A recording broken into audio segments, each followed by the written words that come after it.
You know, Marlin's microgroove rifling sometimes gets a bad rap. Some people say it's not accurate or precise, but we've got a bunch of ammo to shoot, and I hope at the end of the day we're going to be able to tell you what this 1959 Marlin 336 in 35 Remington with microgroove rifling is capable of.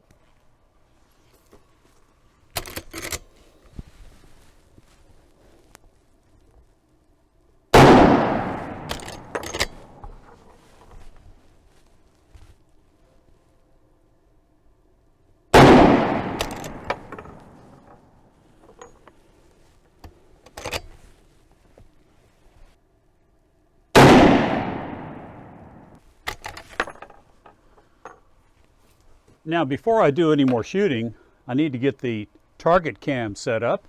That's the same one that was inspired by Buffalo's Outdoors, and he makes great use of it. So I'm going to get that target cam set up, and I'm going to let another talking head tell you what he has done to make sure that this ammunition that we're going to shoot today is as accurate, or should I say precise, as it can be.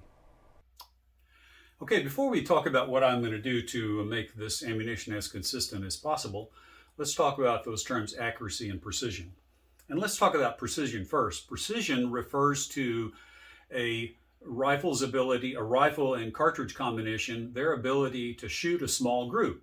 The smaller the group it's able to shoot, the more precise, the more precision that rifle cartridge combination has.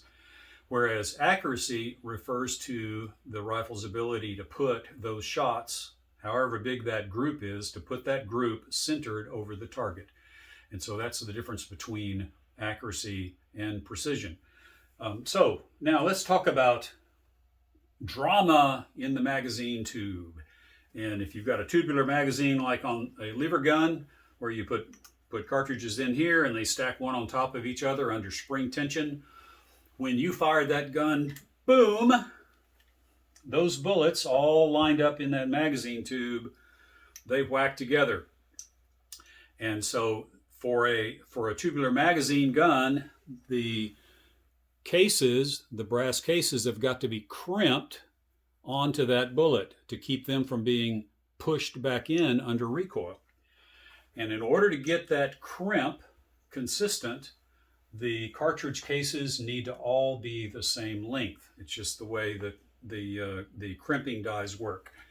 And so I decided to take a random sample here of cases that I was going to reload and measure them and see how consistent they are in overall length. Now the SAMI spec calls for 1.920 as a maximum length, but it allows a minus 20 thousandths. So that gets down to 1.900 is a minimum case length. And this cartridge case is at 1.899. And so it's actually a tiny bit below the SAMI spec, but we'll give them grace there.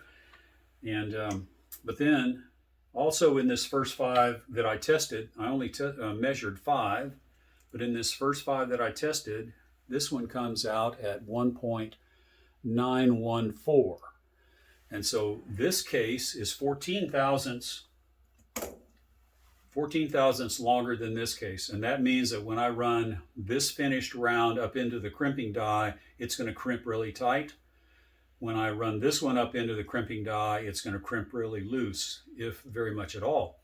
And so what I need to do is I need to trim all of these cases to the same length so that they will crimp consistently, yielding the most precision out of these loaded rounds.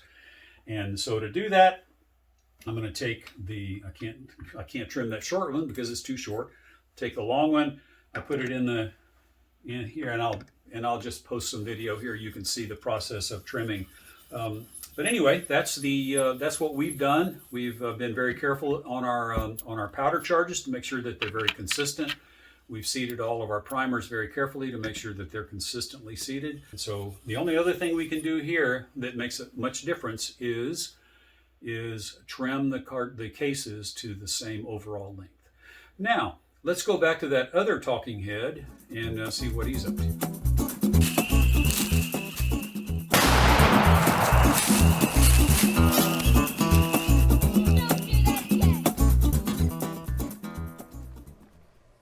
Hi, Hi, George here, and welcome to Tales from Target Suite, where I'll share my perspective on guns and shooting, and we'll spend some time at the range, and every now and then we'll reconvene out in my shop back in Houston, or here at the farm in Louisiana, where I'll build some fun projects, and we'll share an adventure or two that'll make even a grown man smile.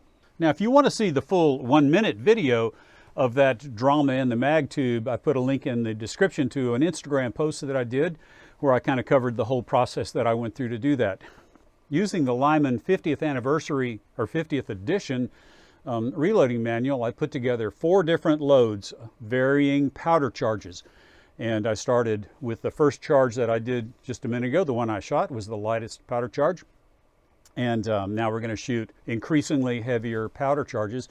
And then we'll compare the group size to see if one of them is a real standout.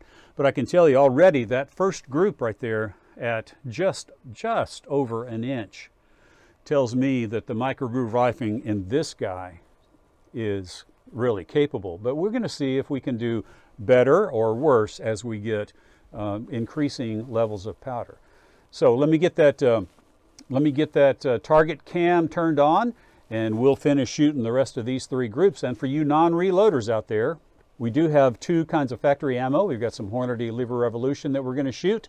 We'll shoot a group, and also some Remington factory ammo, and we'll compare those factory ammunition groups against the handloads.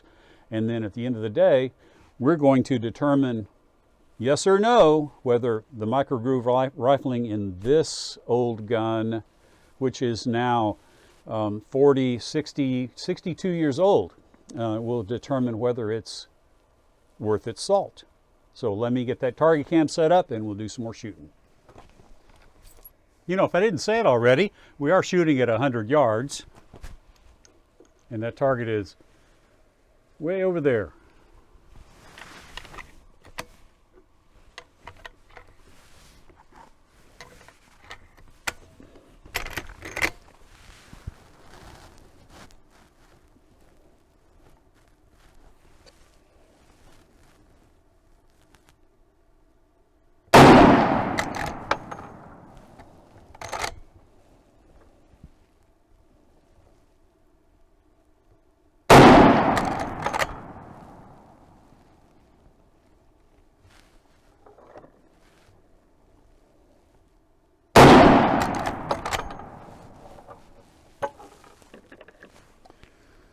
Okay, now let's do the 3rd level of powder.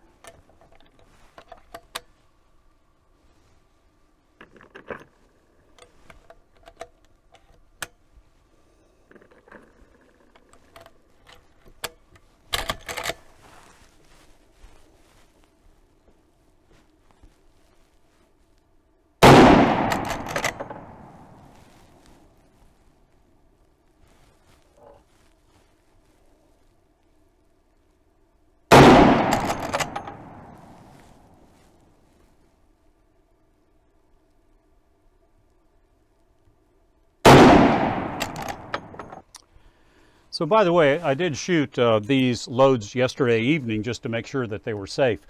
And so when you're working up loads, you always start low, and as you increase powder charges, you look for signs of excess pressure.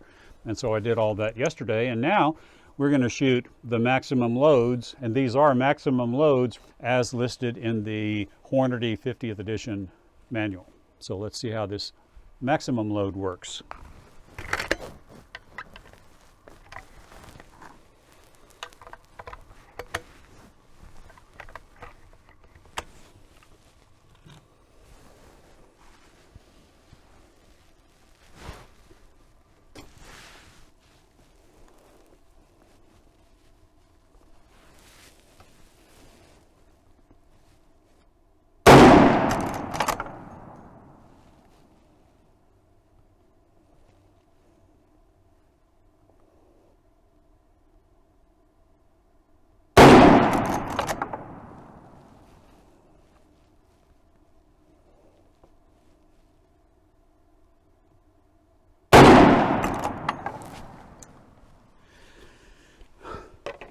Okay, that wasn't my best group, I don't think, but you guys saw it first through the target cam. I hope it worked. But let me go collect those targets and then we'll talk about it just a little bit, and then I'll shoot the factory ammo. Well, we'll talk about those groups here in just a minute, but let me get before the sun gets down here in my face, let me shoot this factory ammo. And the top target we're going to shoot at is going to be, the first group is going to be the Hornady Lever Revolution 200 grain FTX bullet.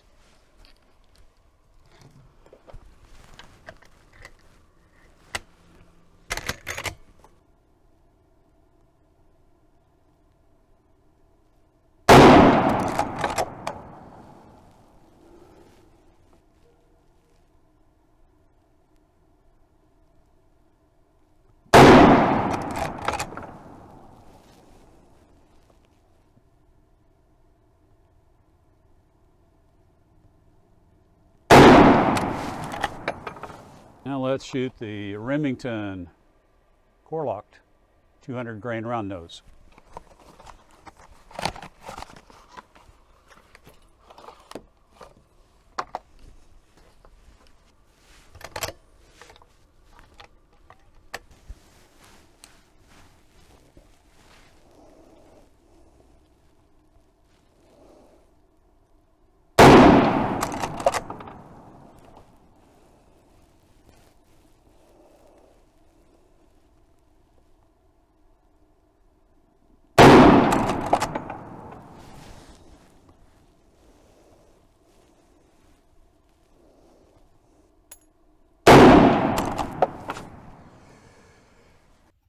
Well, I tell you what, I've heard of a lever gun shooting 1 minute of angle before or less,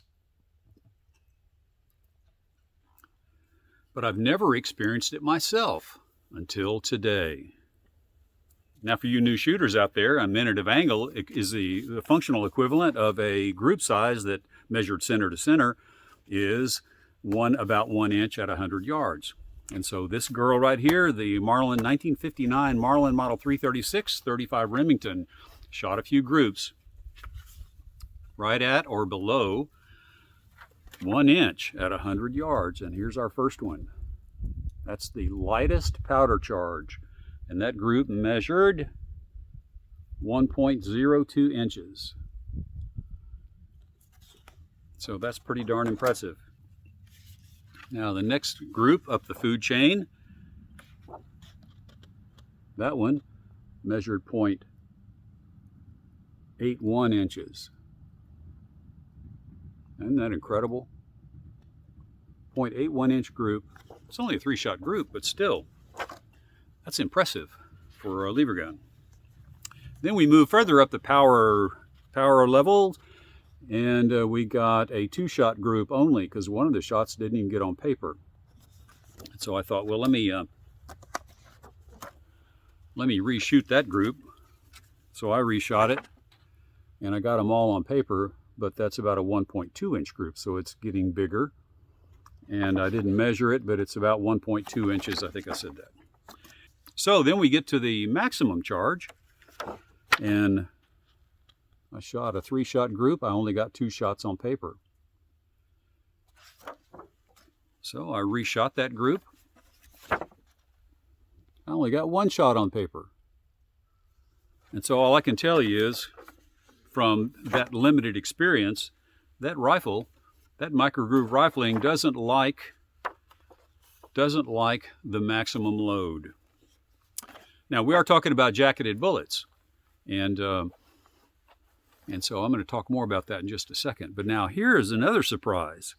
And we shot the Hornady Lever Revolution. Unfortunately, those groups were above, that group landed above the paper, and I only had 3 rounds. And so I can't share with you the results of shooting those Hornady Lever Revolution 200 grain FTX bullets. But here are the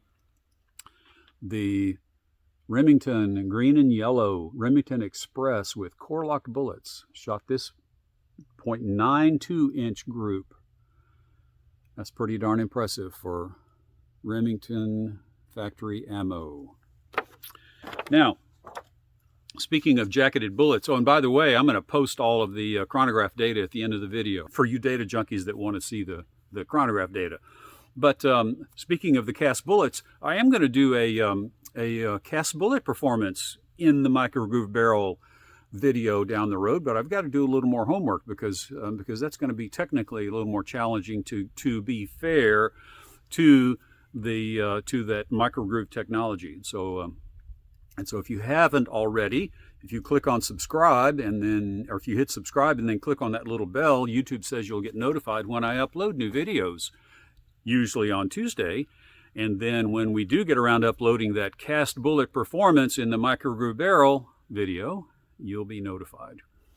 But I want to say thanks to all you guys and girls for watching. And one of my commenters in the last video said we should call this guy Big Orange. And we'll see. I don't know if that'll stick, but I thought it was funny. And just so you know, I'm not promoting Lab Radar at all. I have no connection with them whatsoever.